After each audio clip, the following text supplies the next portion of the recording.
স্বামী বিবেকানন্দের ধর্মবিজ্ঞান থেকে পাঠ করছি। এখানে স্বামীজি প্রথম দিন একটু সহজভাবে বলেছেন, তো সেটা স্বামীজির কাছে একটু সহজ, আমাদের কাছে বেশ কঠিন।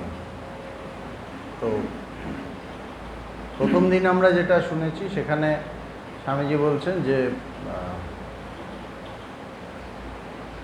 যে কোনো সভ্যতাটা তো এক জায়গায় থাকে না, থেমে থাকে না, ওটা এগোতে থাকে। এই যে এগোচ্ছে, সেটা কিভাবে এগোচ্ছে, সেটার চরিত্রটা কি বলছে, সেটা সবসময় স্থূল থেকে সূক্ষ্মের দিকে যাচ্ছে। যেমন আমরা পড়াশোনা করছি, একদম ছোটোবেলায় যেসব পড়াশোনা করি, যত আরও আমরা নতুন নতুন করে শিখতে থাকি, আরও গভীরে যাই, আমি দেখি যে আরও সূক্ষ্মে যাচ্ছি, সূক্ষ্ম জিনিসে। প্রথমে জাগতিক জিনিসগুলো, তারপর আরও গভীরে গেলাম, তখন আমরা অণুতে পড়লাম, অণুতে এসে পড়লাম, পরমাণুতে পড়লাম, আরও গভীরে যাওয়া হলো ইলেকট্রন, প্রোটন, নিউট্রন, এরকম। মানে এগুলো প্রথমেই আমি যখন ক্লাস 1-2তে পড়বো তখন এগুলো শেখানো হবে না। ক্লাস 1-2তে একদম বেসিক জিনিসগুলো স্থূলভাবে যা চোখে দেখতে পাই সেগুলো শেখানো হবে। যত গভীরে যাব আমরা দেখব যে আমাদের জ্ঞানটা আরও সূক্ষ্ম হচ্ছে। জাগতিক জ্ঞান, সে ফিজিক্স হোক, সে কেমিস্ট্রি হোক, বায়োলজি হোক, যে কোনো জায়গায় আমরা গভীরে যাচ্ছি, বা আরও সূক্ষ্ম থেকে আরও সূক্ষ্মে যাচ্ছি। তো বলছেন যে এই সব জায়গায় সূক্ষ্মে যেতে যেতে একসময় কোথায় যাব, তখন বলছেন যে জ্ঞানের সকল বিভাগে স্থূল ক্রমশ সূক্ষ্মে মিলাইয়া যায়, স্থূলটা সূক্ষ্মে যায়, এবং পদার্থবিদ্যা দর্শনে পর্যবসিত হয়।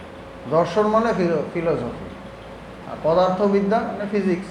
তো পদার্থবিদ্যা আরও সূক্ষ্মে যেতে যেতে দর্শনে পৌঁছে যায়। এই রূপে মানুষকে বাধ্য হইয়া জগতাতীত সত্তার আলোচনা করিতে হয়। জগতের অতীত সত্তা বলছে, জগতাতীত সত্তা মানে কি?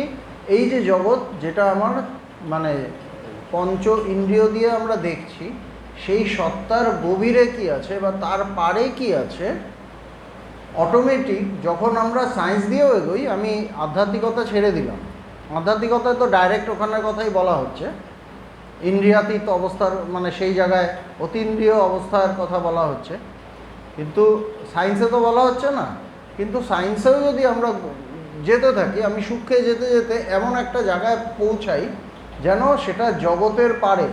যেমন জগৎ কিভাবে সৃষ্টি হলো, বিগ ব্যাং থিওরি, একটা বিস্ফোরণ হলো, তারপর আস্তে আস্তে এই আমাদের আমরা যে জগৎটাকে দেখছি, এই বিশ্ব ব্রহ্মাণ্ড, সেটা সৃষ্টি হচ্ছে, এসব বলা হচ্ছে। তার মানে কি, বিগ ব্যাং থিওরি মানে জগতের, বিশ্ব ব্রহ্মাণ্ডের সৃষ্টি বলা হচ্ছে। তার মানে তারা এমন জায়গায় যেতে চাইছে, তার আগে কি ছিল, যেখানে জগৎ ছিল না, সেখানের কথা, সেটা কিন্তু ফিজিক্সেই চেষ্টা করা হচ্ছে। তো বলছেন যে এইভাবে আমাদের জ্ঞানটা সবসময় এগোচ্ছে। তো আমাদের বাধ্য হয়ে জগৎ থেকে, জগতের অতীত যে সত্তা, সেটার আলোচনা করতে হয়, সেটার খুঁজতে হয়, জগতাতীত সত্তার আলোচনা করিতে হয়। যদি আমরা ওই তত্ত্ব জানিতে না পারি, তবে জীবন মরুভূমি হইবে, মানব জীবন বৃথা যাইবে। বলছে যদি সেই সত্যটাকে জানতে না পারি, জগতের অতীতে কি আছে, তাহলে জীবনটা মরুভূমি হবে। মরুভূমিতে কি হয়, আমরা কোনো ছটফট করতে থাকি, আমরা জল পাই না, মাথার ওপর ভয়ঙ্কর রোদ, পড়েই যেন মরে যাব, এরকম একটা অবস্থা হয়।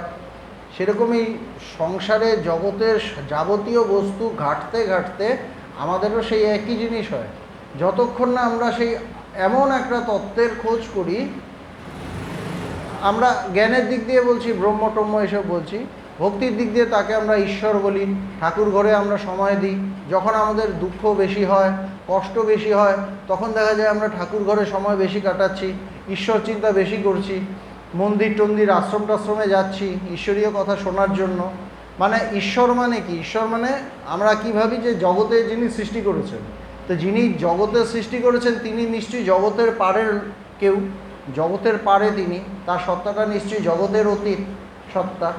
তো অটোমেটিক আমাদের এই চর্চা করতে হয়। যদি না করি তখন কি হয়, আমাদের জীবনটা একসময় জগতে ভোগের মধ্যে থাকতে থাকতে একসময় আমরা কিছু পাই না, সব যেন আস্তে আস্তে হয়ে যায়। মানে আমি আর কিছু পাই না, ওখান থেকে নতুন রস পাই না, মানব জীবন বৃথা হইবে। এবং আমাদের জীবনটাও মনে হয় যে এত কিছু করলাম, এত কিছু পেলাম, এত পয়সা ইনকাম করলাম, কিন্তু আমার জীবনটা যেন বৃথা হয়ে গেল, আমি যেন ভেতরে কিছু পাচ্ছি না। অটোমেটিক এটা হয়, আমাদের সবারই হতে পারে। এ কথা বলিতে ভালো যে বর্তমানে যা দেখিতেছ তাহা লইয়াই তৃপ্ত থাকো। বলছে এই কথাটা আমরা যখন ছোট ছিলাম বা এখনও আমরা ছোটদের আমরা এই ধরনের যা দেখছি সেটা নিয়ে থাক, বেশি কিছু জানতে হবে না, জানার চেষ্টা করবি না, যেইটা আছে সেটা নিয়ে স্যাটিসফাই থাকো, এইটা বলা হয়। বলছে এটা বলতে ভালো, বর্তমানে যা দেখছো সেটা নিয়ে স্যাটিসফাই থাকো, তৃপ্ত থাকো, সেটা তুমি ইনকাম করার চেষ্টা করো, আরও বেশি টাকা কামানোর চেষ্টা করো, এইটাই আমরা বলি, বলতে সোজা। আর ওইভাবেই তৃপ্ত থাকো। গরু, কুকুর এবং অন্যান্য পশুগণ এরূপ বর্তমান লইয়াই সন্তুষ্ট। এই যে জন্তু জানোয়ার আছে তারা কিন্তু বর্তমান নিয়ে স্যাটিসফাই। এটা মানে তার জগতের অতীত যে সত্তা সেটার খোঁজে না, তার এই খোঁজটা নেই, তারা জগৎটা নিয়ে স্যাটিসফাই। বলছে যে গরু, কুকুর এবং অন্যান্য পশুগণ এরূপ বর্তমান লইয়াই সন্তুষ্ট, আর ওইভাবেই তাহাদিগকে পশু করিয়াছে। বলছে এই যে আমরা জগৎ নিয়ে যদি স্যাটিসফাই হই, বলছে এই ভাবটাই তাদের পশু বানিয়ে রেখেছে। সুতরাং মানুষ জীবন বৃথা যাবে কেন? বলছে যে আমি যদি জগতের অতীত সত্তার খোঁজ না করি তাহলে আমার জীবনটা সেই পশু পক্ষীদের মতোই, তারা যেরকম জগৎ নিয়ে স্যাটিসফাই, নতুন কিছু জানার চেষ্টা করে না, আমরা তাহলে নতুন কিছু জানার চেষ্টা করছি না, নতুন সত্তাকে খোঁজার চেষ্টা করছি না, সত্যকে জানার চেষ্টা করছি না। একই, খুব একটা তফাৎ নেই, তাদের 4টা পা, আমার 2টো পা, কি আছে তাতে? লেভেলটা তো একই, ধরনটা একই। অতএব যদি মানুষ বর্তমান লইয়া সন্তুষ্ট থাকে এবং জগতাতীত সত্তার অনুসন্ধান একেবারে পরিত্যাগ করে, তবে মানব জাতিকে পশু স্তরে ফিরিয়া যাইতে হইবে। স্বামী বিবেকানন্দ বলছেন যে সবসময় যদি এইভাবেই স্যাটিসফাই থাকে তাহলে জাতিটাকেই পশু স্তরে ব্যাক করতে হবে মনের দিক থেকে। এটি অতি সুন্দর কথা। সকল প্রাণীর মধ্যে মানুষই স্বভাবত উপরের দিকে চাহিয়া দেখে। বলছে যত প্রাণী আছে মানুষই ওপরের দিকে চেয়ে দেখে। আমাদের যে ধর্মচিন্তার মূল কোত্থেকে হলো? আকাশের দিকে চেয়ে দেখছে যে কে তৈরি করলো, কে এই করছে, কে বৃষ্টি দিচ্ছে, বৃষ্টি পড়ছে আমরা উপরে দেখছি, কে পাঠাচ্ছে মানে কে দিচ্ছে। আর সব অন্যান্য সকল জন্তু স্বভাবত নিচের দিকে ঝুঁকিয়া থাকে। সবাই কিন্তু নিচের দিকে থাকে, সব জন্তু জানোয়ার ওপরের দিকে তাকায় না খুব একটা। ওপরে একটা মাংসের টুকরো ছুঁড়ে দিলে তখন তাকাবে, কিন্তু মাংসের টুকরোর জন্য, ওপরে খোঁজার জন্য তাকাচ্ছে না। কিন্তু মানুষ তাকায়, মানুষ খোঁজে যে কে আছে ওপরে, কোত্থেকে আসছে এত কিছু, একটা নতুন কিছু খোঁজার চেষ্টা করছে, জগৎ নিয়ে স্যাটিসফাই না। এই যে আমাদের সভ্যতা এগিয়েছে, এই যে আমাদের বিজ্ঞান এগিয়েছে, আধ্যাত্মিকতা ছেড়ে দিলাম, কেন এগিয়েছে? কেননা আমরা যা দেখছি সেটা নিয়ে স্যাটিসফাই হতে পারছিলাম না, এই জন্য আমরা নানা কিছু আবিষ্কার করেছি, নতুন কিছু চেয়েছি। এটাই মানুষের নেচার, এটাই মানুষের প্রকৃতি, সে সবসময় নতুন কিছু একটা চায়। এই ঊর্ধ্বদৃষ্টি, ঊর্ধ্ব দিকে গমন ও পূর্ণত্বের অনুসন্ধানকেই পরিত্রাণ বা উদ্ধার বলে। ঊর্ধ্বদৃষ্টি, ঊর্ধ্ব দিকে গমন মানে এমনি পাহাড়ে ওঠার কথা বলা হচ্ছে না, বলছে এই যে নতুন সত্তাকে খুঁজছি, একটা উচ্চতর সত্যকে খুঁজছি, সেটাকেই বলছে বা পূর্ণতাকে খুঁজছি, যেন আমি অপূর্ণ হয়ে আছি। আমরা নিজেরা ফিল করি যে আমি খুব একটা ভালো নেই, আমি অপূর্ণ, এটা জানি না, ওটা জানি না, অনেক কিছু জানি না, অনেক কিছু যেন আমার জানা বাকি আছে, কি যেন নেই, কি যেন নেই, এটা ভেতরে আমাদের মানে খোঁচাতে থাকে। তখন যে আমরা সেই পূর্ণতাকে খুঁজি, বলছে এটাকেই বলছে পরিত্রাণ বা উদ্ধার। এটাকেই বলছে পরিত্রাণ। যখনই আমি হায়ার কিছু খুঁজছি, সেটাকেই বলছে পরিত্রাণ বা উদ্ধার। আর যখনই মানুষ উচ্চতর দিকে গমন করিতে আরম্ভ করে, তখনই সে এই পরিত্রাণ রূপ সত্যের ধারণার দিকে নিজেকে উন্নীত করে। তখনই সেই সত্যের খোঁজের দিকে সে নিজেকে যায়, যখনই সে ওপরের দিকে যেতে থাকে। অর্থ, বেশভূষা বা গৃহের উপর উহা নির্ভর করে না। আমার অনেক টাকা আছে, বলছে তার উপর নির্ভর করে না। আমার ভালো ভালো ড্রেস আছে, তাতে নির্ভর করে না। বা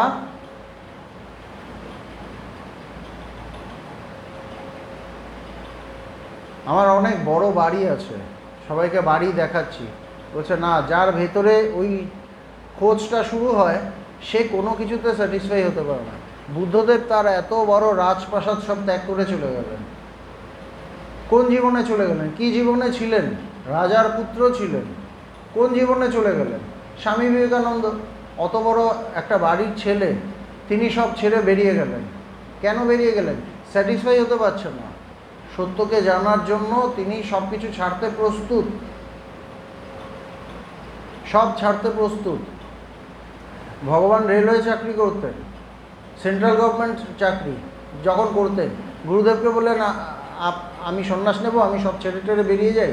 বলছে না না, বেরোতে হবে না।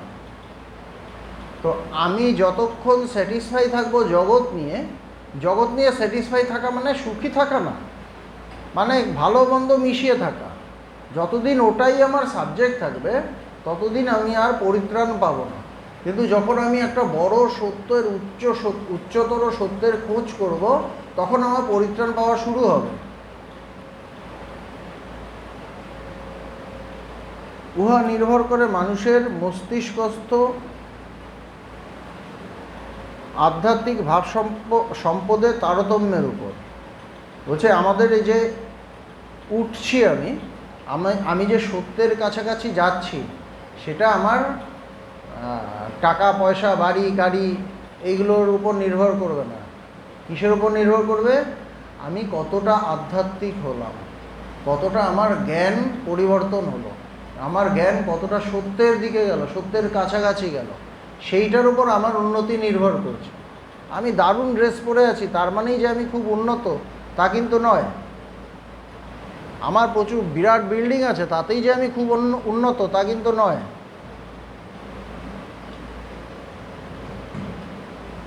হ্যালো, তা কিন্তু না। আমি সত্যটাকে কতটা ধরতে পারছি, সত্যের কাছাকাছি কতটা যেতে পারছি, কতটা অনুভবের কাছাকাছি যেতে পারছি, সেটাই আমার উন্নতির মাপকাঠি।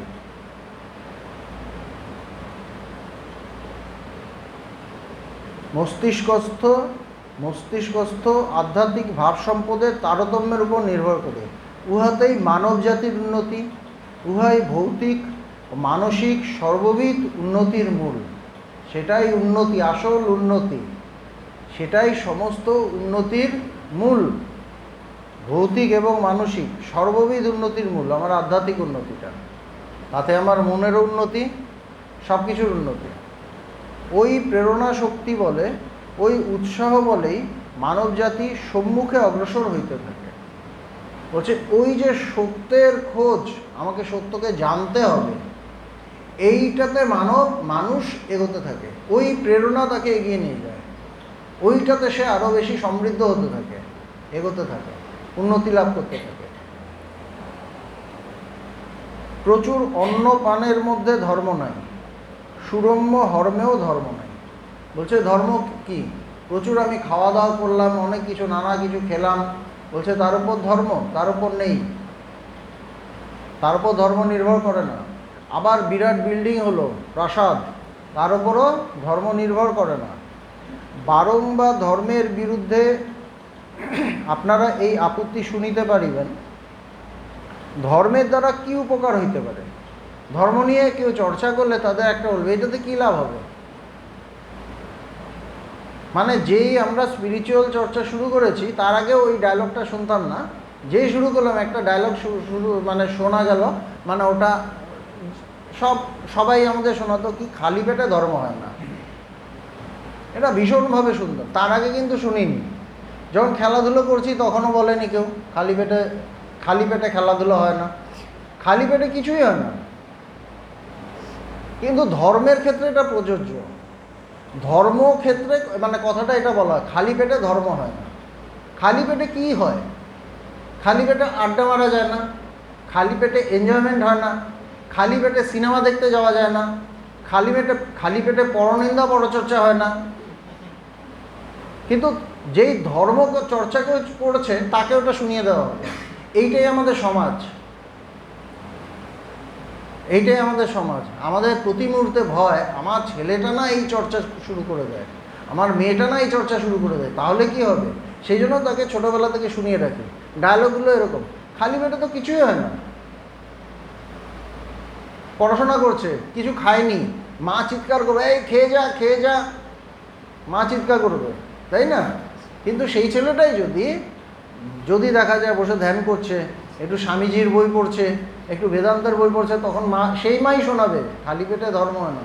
কিছু ইনকাম করো, তারপর চাকরি বাকরি করো, তারপর আরও কিছু যা কিছু আছে করো, করে যখন মানে হাত পা মানে বৃদ্ধ হয়ে গেলাম, কোনো ক্ষমতা নেই, তখন পাশে কোনো মন্দিরে গিয়ে বা ইয়েতে এই চর্চা করবে, তার আগে অ্যালাউড না।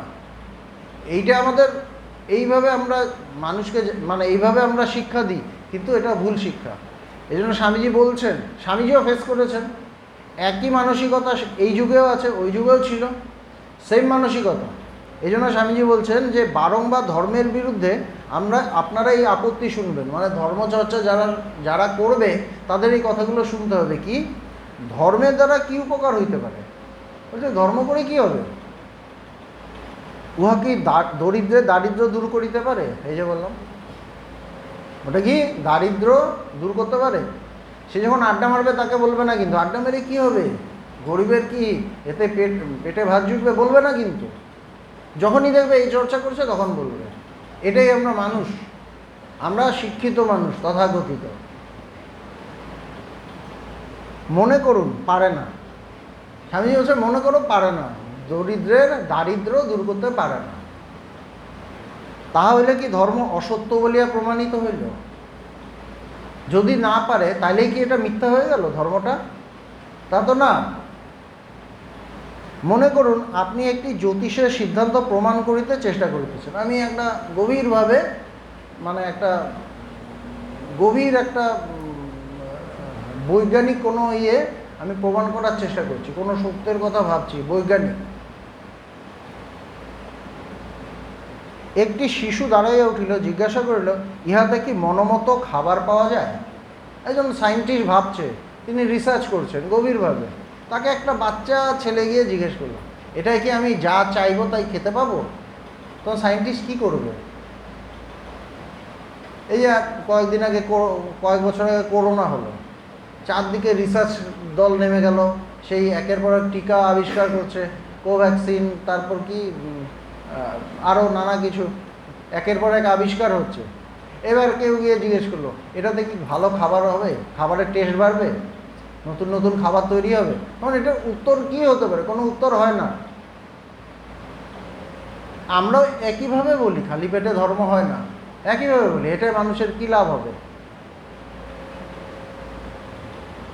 আপনি উত্তর দিলেন না, পাওয়া যায় না। তখন শিশুটা বলিয়া উঠিল, তবে ইহা কোনো কাজের নয়। বলছে ওর মনের মতো খাবার, ওর আইসক্রিম লাগবে, এটা লাগবে, ওটা লাগবে, বলছি না, যদি পাওয়া যায় তাহলে এটা কোনো কাজের না। এটা কে বলবে? একটা শিশুই বলবে, বাচ্চা বলবে। আমরাও যদি এইভাবে বলি তাহলে আমরাও কিন্তু শিশুর জায়গাতেই আছি, আমাদের জ্ঞান বুদ্ধি বিচার সেই শিশুর জায়গাতেই। শিশুরা তাহাদের নিজেদের দৃষ্টি হইতে, অর্থাৎ কোনো ভালো খাবার প্রস্তুত হয় কি না এই হিসাবে সমগ্র জগতের বিচার করিয়া থাকে। সমস্ত কিছুর বিচার করছে যে এটাতে ভালো খাবার পাওয়া যাবে, আর কিছু সে বোঝে না।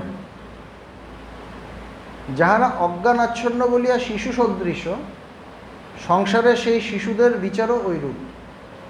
এ কনক্লুশন, যারা অজ্ঞান আচ্ছন্ন বলিয়া শিশু সদৃশ। সুতরাং আমাদের মধ্যেও যদি অজ্ঞান থাকে, অজ্ঞান মানে সত্যকে জানি না, এইটা হলো অজ্ঞান। পরম সত্যকে আমি জানি না, এটাই হলো অজ্ঞান। বলছে অজ্ঞান আচ্ছন্ন বলিয়া শিশু সদৃশ। তা আমরা সবাই তাই, আমরা সেই পরম জ্ঞানকে জানি না, জানার চেষ্টাও করি না।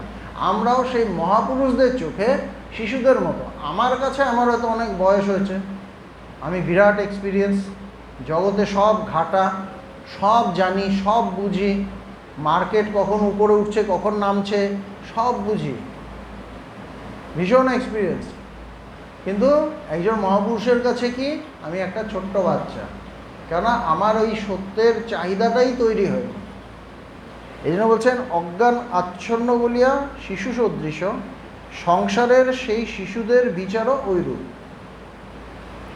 নিম্নভূমির দৃষ্টি হইতে উচ্চতর বস্তুর বিচার করা কখনোই কর্তব্য নয়। নিম্নভূমির দৃষ্টি হইতে, আমি যদি ক্লাস 5-এ পড়ি, যিনি ক্লাস 12-এ পড়াচ্ছেন, আমি তার জ্ঞানের বিচার করতে পারি কি? পারি না। কিন্তু আমরা করি, আমরা করে থাকি। কীরকম? সবাই দেখবেন ধর্ম নিয়ে প্রচুর জানে, অনেক জ্ঞান দিয়ে দেয়। মানুষের কাছে গেলে, কিছু বলতে গেলে ওরা 1000 কথা শুনিয়ে দেয়, আমরা চুপ করে থাকি। সব জেনে রেখেছে, কিছু কিছু কথা ডায়লগ জেনে রেখেছে, দরকার মতো ইউজ করে। কাউকে বললাম আসবেন একদিন আশ্রমে, হ্যাঁ তিনি টানলে যাব, দারুণ দারুণ ডায়লগ, তিনি টানলে যাব, মানে তেনার সাথে আমার রেগুলার ইন্টারাকশন হচ্ছে, ফোনে, মোবাইলে, হোয়াটসঅ্যাপে। তিনি বলেন এই চলে আয়, তখন আমি আশ্রমে চলে এলাম। আমাদের এই ধরনের কথাবার্তা হয়। তো বলছেন কি স্বামীজি? বলছে নিম্নভূমির দৃষ্টি হইতে উচ্চতর বস্তুর বিচার করা কখনোই কর্তব্য নয়। আমি যদি একটা জিনিস বিচার করতে যাই, আমাকে সেই লেভেলে পৌঁছতে হবে, নাহলে করতে পারি না। কিন্তু ধর্ম নিয়ে দেবেন সবাই কথা বলে, সবাই কথা বলে, সবাই জানে।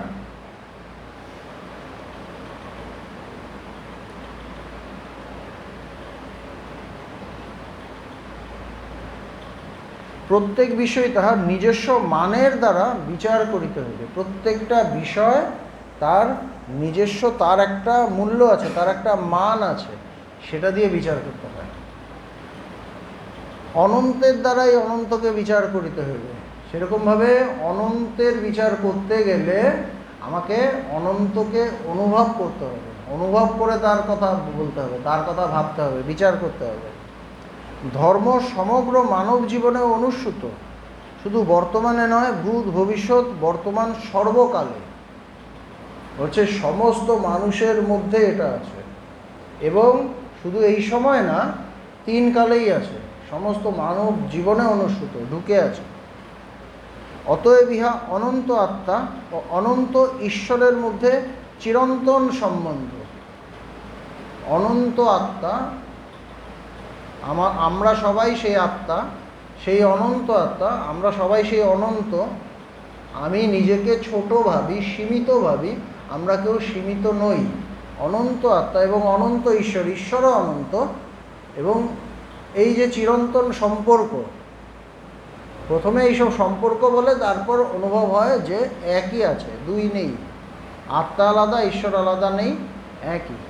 এই যে চিরন্তন সম্পর্ক, এটাই হলো ধর্ম। ধর্ম এর কথাই বলে, এই সত্যের কথাই বলে।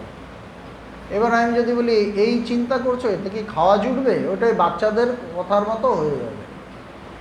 এটা কোন অবস্থার কথা, কোন লেভেলের কথা, এর সাথে আমি জগতের একদম মানে একদম পাতি জিনিস। আমার একটা কেস চলছে কোর্টে, বললো ওই তোমার কেস সলভ হয়ে যাবে, তুমি কেসে জিতে যাবে, এই চর্চা করলে। মূর্খের মতো কথা বলছো। আমরা ওইভাবে কথা বলে থাকি। অতএব ইহা অনন্ত আত্মা ও অনন্ত ঈশ্বরের মধ্যে চিরন্তন সম্বন্ধ। অতএব ক্ষণিক মানব জীবনের উপর কার্য দেখিয়া উহার মূল্য বিচার করা কি ন্যায়সঙ্গত? ক্ষণিক মানব জীবনের উপর কার্য দেখিয়া, মানুষের জীবনে অনেক কিছু আছে, তার একটা খুব ছোট একটা জিনিসের উপর তার এফেক্ট দেখে আমি কি ওইভাবে বিচার করতে পারি? ধর্মের বিচার যেটা অনন্ত, সেটা করতে পারি না। বলছে উহার মূল্য বিচার করা কি ন্যায়সঙ্গত? কখনোই নয়। এগুলি সব নীতিমূলক যুক্তি। নীতিমূলক যুক্তি মানে আমি ওগুলোকে মানব না, তুমি যেগুলো বলছো ওগুলো শুনতে চাই না, ওই যে শুনতে চাই না ওইটা করার জন্যই আমি এসব উল্টোপাল্টা যুক্তি করি। যেমন মানুষ কূটতর্ক করে না, একটা জিনিস আমি বোঝাতে চাইছি, ও মানতে চাইছে না, তখন হাবি যাবি উল্টোপাল্টা প্রশ্ন করবে, হ্যাঁ এটা কি, এটা হয়, ওটা কি, হ্যাঁ এসব সব বেকার, এটা বলে দিলাম। মানে আমি ওটা আমি নিতে চাই না, আমাকে বোঝাতে এসো না, ব্যাপারটা হয় এরকম।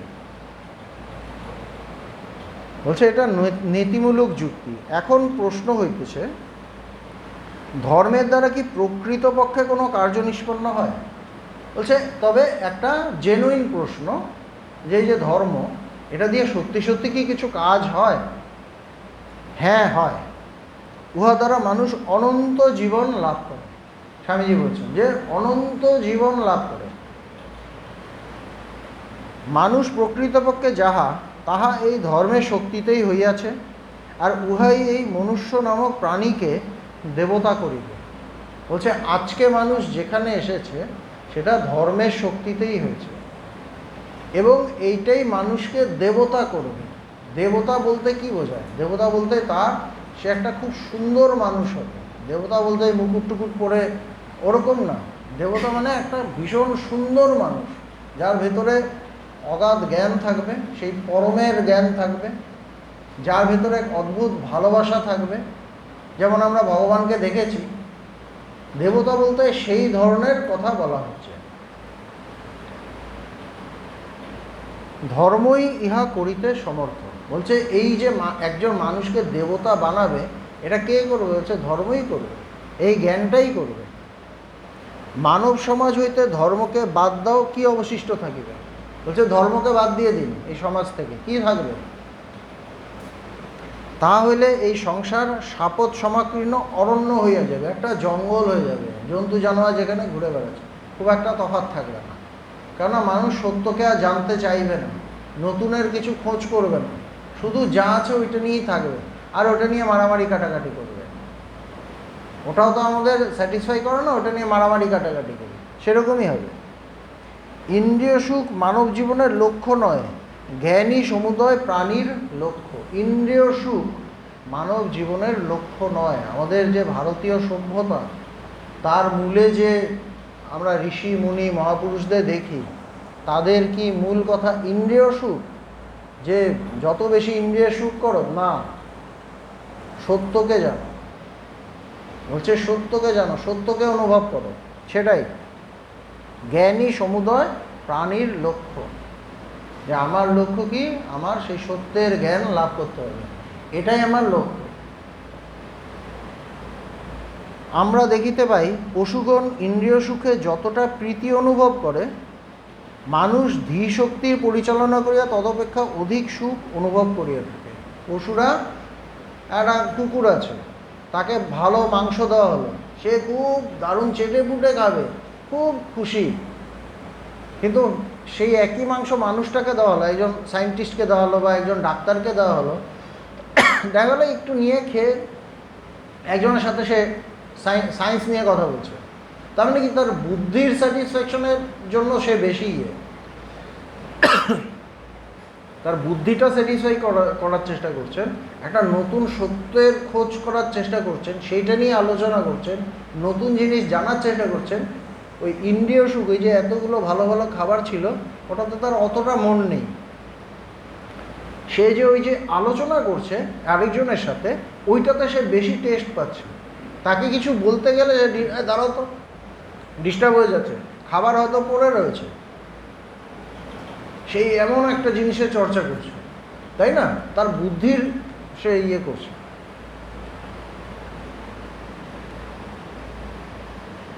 আর ইহাও আমরা দেখিতে পাই, বুদ্ধি ও বিচার শক্তির পরিচালনা অপেক্ষা আধ্যাত্মিক সুখে মানুষ অধিকতর সুখবোধ করিয়া থাকে। এইবার সেরকম সায়েন্টিস্ট বা ডাক্তার যে মানে আলোচনা করছে সেটা নিয়ে তারা স্যাটিসফাই হচ্ছে, কিন্তু আমরা দেখতে পাই কি, যারা মহাপুরুষ, যারা সেই পরম সত্যকে জেনেছেন, যারা হয়তো সমাধিস্থ হয়ে বসে আছেন, স্থির হয়ে বসে আছেন, তারা যেন আরও পরম আনন্দে আছেন। যারা বড় বড় ইন্টেলেকচুয়াল, যারা, তারাও হয়তো দেখছি অনেক কিছুতে ডিস্টার্ব হয়ে যাচ্ছে, নানা কিছুতে খেপে যাচ্ছে, কিন্তু যে মহাপুরুষরা আছেন তাদের শান্তি যেন কোনোভাবে ভঙ্গ করা যাচ্ছে না, ভাঙা যাচ্ছে না। তারা সবসময় স্থির, সবসময় আনন্দিত, একটা পরিতৃপ্ত যেন তারা, মানে আরও বেশি সুখ আধ্যাত্মিক ইয়েতে। অতএব অধ্যাত্মজ্ঞানকে নিশ্চয়ই সর্বশ্রেষ্ঠ জ্ঞান বলিতে হইবে। সুতরাং যেটাতে সবথেকে বেশি সুখ যে জ্ঞানে, সেটাই সর্বশ্রেষ্ঠ জ্ঞান, সেটাই সবথেকে বড় জ্ঞান, এর থেকে বড় কিছু হতে পারে না। এই জ্ঞান লাভ হইলে সঙ্গে সঙ্গে আনন্দ আসিবে। বলছে এই জ্ঞানটা হলে কি হবে? সঙ্গে সঙ্গে আনন্দ আসবে। কীরকম আনন্দ? পরম আনন্দ, যে আমার আর কোনো কিছুর দরকার নেই, পরম আনন্দ, পরমানন্দ প্রাপ্তি। তার মানে কি আমার পেটে ব্যথা হলে পেটে ব্যথা থাকবে না? অবশ্যই থাকবে, কিন্তু ওই যে মনের যে গভীর শান্তি, গভীর আনন্দ, তার কাছে ওই ব্যথাটা কিছুই না, এত আনন্দ থাকবে। জাগতিক সকল বস্তুই সেই প্রকৃত জ্ঞান ও আনন্দের ছায়া মাত্র, শুধু 3-4 ধাপ নিম্নের প্রকাশ।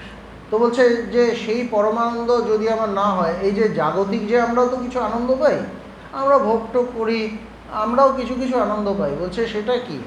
বলছে সেই জ্ঞানটারই সামান্য প্রকাশ, একটা স্লাইট প্রকাশ, আর সেখানে চরম প্রকাশ। স্বামীজি এক জায়গায় বলছেন কি, যেমন কীরকম, বলছে একটা একদম পাহাড়ের ওপরে একটা জলাশয় আছে, একটা পুকুর আছে, ওখানে টলটলে জল, দারুণ জল।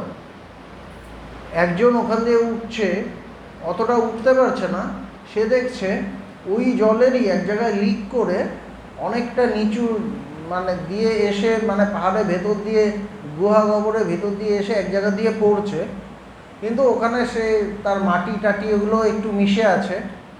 সে দেখছে যে আমি ওই চরম ওই হাইটে আমি যেতে পারবো না, আমার হাঁটুতে জোর নেই, আমার কোমরে ব্যথা, আমি অসুস্থ, আমি অতটা যেতে পারবো না, এখান দিয়ে যা জল আছে সেটাই খাই। তার মধ্যে ওই জলটা আছে, তার সাথে সাথে বালি, মানে নানা কিছু মিশে টিশে আছে, কাদা টাদা সব কিছু মিশে আছে, ওগুলোই খাচ্ছে। তার মধ্যে ওই জলের টেস্ট একটু পাচ্ছে, আর বাকি গলার মধ্যে লাগছে, ওইটা দিয়েও তৃষ্ণা মেটাচ্ছে। এইভাবে জীবন কাটছে। আমাদের জীবনও এই যে আমরা জাগতিক সুখ পাই, জাগতিক সুখ, বিষয় থেকে সুখ, সেটাও সেই পরম সুখেরই একটা কণা। তার মধ্যে নানা কিছু মিশে থাকে, কাকড় টাকড় বালি টালি মিশে থাকে। আমি সব কিছু নিয়ে খাই আর বলি আমি দারুণ আছি, বলার চেষ্টা করি, ভেতরে জানি ভালো নেই। এইভাবে আমরা থাকি। এটা সেই আনন্দেরই একটা সামান্য অনেক ধাপ নিচের একটা প্রকাশ। এবার যে বুদ্ধিমান, সে ভাববে যে আচ্ছা তাহলে আসল জলটা কোথায় আছে, সেখানে যাই তো, সেখানে নিশ্চয়ই এগুলো মিশে থাকবে না, গলায় লাগবে না। সে একটু চেষ্টা করে করে উপরে উঠলো, উঠে ওখানে বসলো, তারপর জল খেলো, দেখলো একদম তার সমস্ত ক্লান্তি, সমস্ত কিছু মিটে গেল, সে একদম পরিতৃপ্ত হয়ে একদম ঘুমিয়ে পড়ল, নাক ডেকে ঘুমিয়ে পড়ল। তো এই নাক ডেকে ঘুমিয়ে পড়াটাই হলো আধ্যাত্মিকতা। আমার মনটা যখন সেরকম পরিতৃপ্ত হয়ে একদম সমাধিতে একাকার হয়ে যাবে, সেটাই আধ্যাত্মিকতা, সেটাই পরম সুখ।